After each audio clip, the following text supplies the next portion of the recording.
Just an update here. I haven't posted in a while, but I am still making progress and working on this. So I got the hull finished. That took a long time, but I got it done, and it's pretty brand spanking new. Got it flipped back over, so now we can start putting everything back together.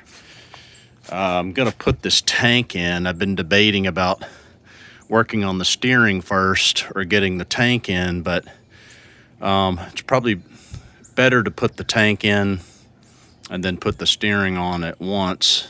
But I think it's the best way to do this. And what you have to do is you have to wrestle this thing down in there. It doesn't fit easy. You really have to push and squeeze it and slide it up into where it goes. And then we've got our tested and operating bellows fuel pickup. You can hear the float in there. That's all working and tested out. This is the correct one for the 951. You can see it's got the two bigger 5/16 nipples for the fuel, and then the two outside ones are the small ones for the vents. But what I'm going to do, I think, is I'm going to put the tank in, and then you most definitely have to put this in through the top, through the steering anyway, so that's why it doesn't really make sense to go too far with the steering. Well, that went in pretty easy. Had to kind of twist it and turn it. I must have taken it out the wrong way because it's a lot harder. So I'm just gonna push it up in there into its spot and then put the straps down. You can see down in there, that's how you have to put the pickup in. Still got plenty of room to work in there. I don't know if you can see it, but there's actually 4 different nipples on the top of this Baffle unit. There's 2 5/16 and there's 2 1/4 inch. The 5/16 ones is what's needed on these big 951 engines because they take more fuel. And one of them is the on tube that goes all the way almost to the bottom of the tank, and the other one is the reserve that goes all the way to the bottom of the tank.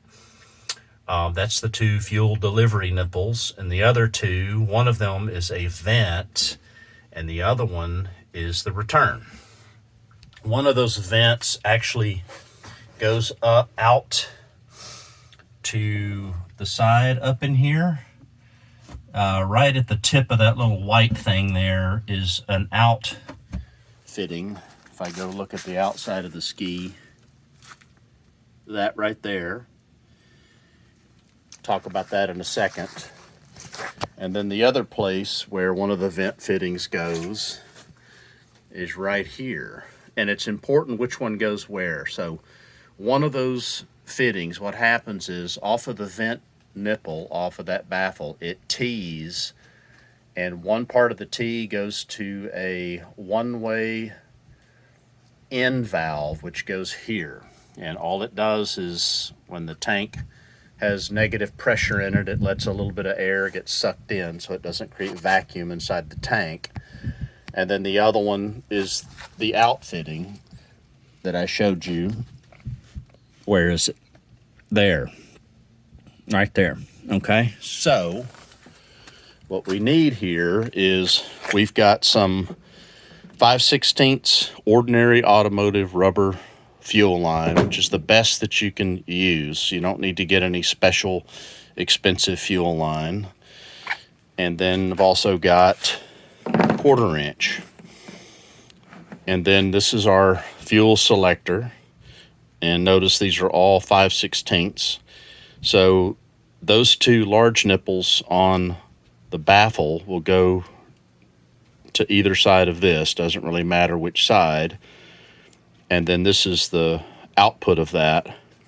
And the output of that goes to what's called your fuel separator, which is also a filter. There's a filter in here, but it also acts as a water separator because it sits like this and the fuel floats to the top and the water goes to the bottom. So it's a separator and a filter. That's why you don't need to add an extra inline filter. There's already one at the bottom of the baffles in the tank. There's one inside your carburetor, and then you have this one.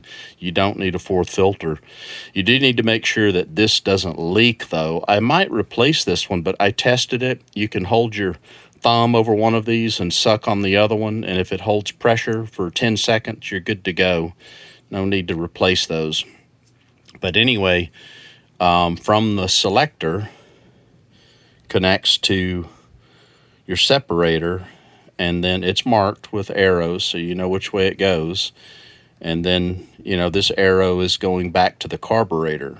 Now, this is where I'm going to do something that some people don't agree with. It's just a personal choice. Is I'm going to run clear fast fuel line from this separator to the carburetor, and also on the return line coming back from the carburetor. And that's the only two places I'm using that hose, knowing that it doesn't last as long as this. You know, some people say it lasts a long time. Some people say it lasts 3 or 4 years, but that's something easy I can monitor and replace. But I like being able to see the fuel flow back and forth between the carburetor, and that's why I'm doing that.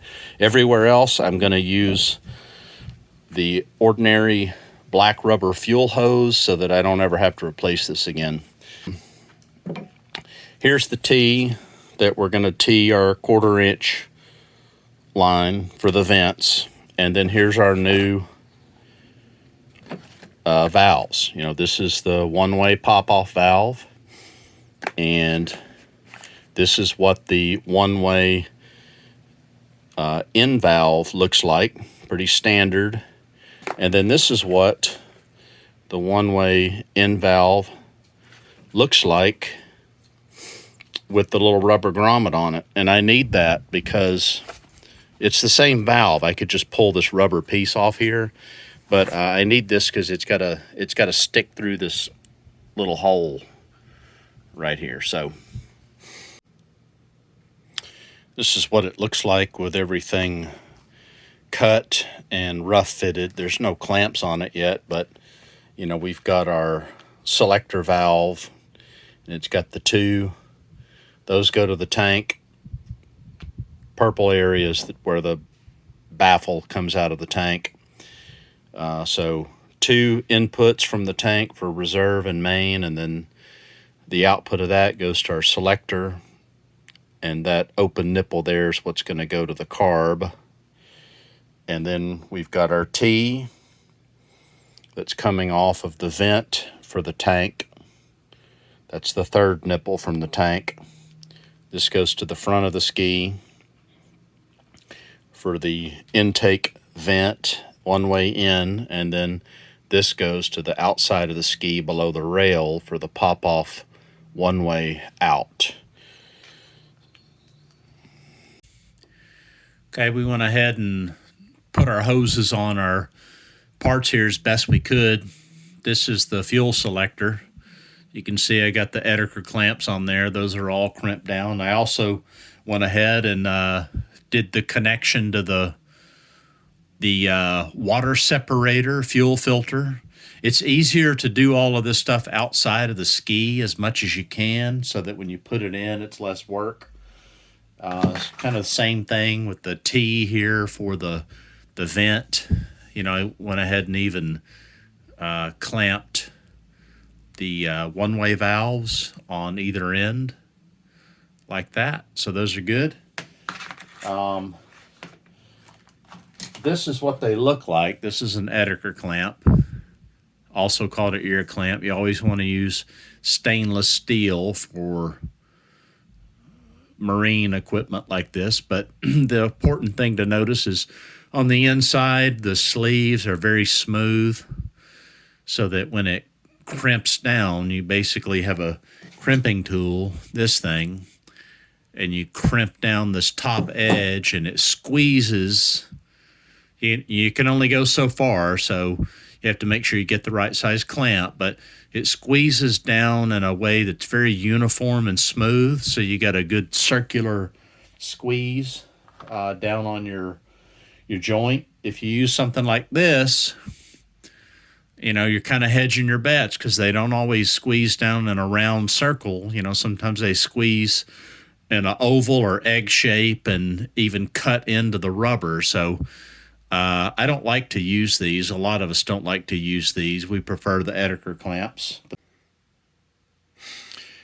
Then the other thing that I went ahead and did was needed to put this primer, connect that into the system. And when I got this ski, it was connected into the return line from the carburetor. So I asked around for opinions on that, and the recommendation is not to put it on the return line, because the return line goes back to the tank and is, open to air inside the tank. It's not submerged in gas. So it means that you could pull air from one side if you do that. And so they recommend putting it on the reserve line from the tank, which will be this one here. Usually your reserve line is off from the petcock valve there. So this side is blocked, and this side that goes to the tank goes through the straw and the bellows that goes all the way down into the gas. And so most of the time it's sealed off. And so that's the better place to put it. So I just put a 5/16 and a 1/8 inch T there, again with Edeker clamps. And then this is the push-pull pump. And then that leads to the carburetor with two hoses there that go to each carburetor. And this is the original lines that was on it. I might replace these lines, but they look like they're in pretty good shape. And I'm going to replace those plastic zip ties with Edeker clamps, just to do the whole thing that way. But yeah, that's it. So now we just put all of this back in its place and finish it off, clamping them down to the tank, and that'll complete our fuel system.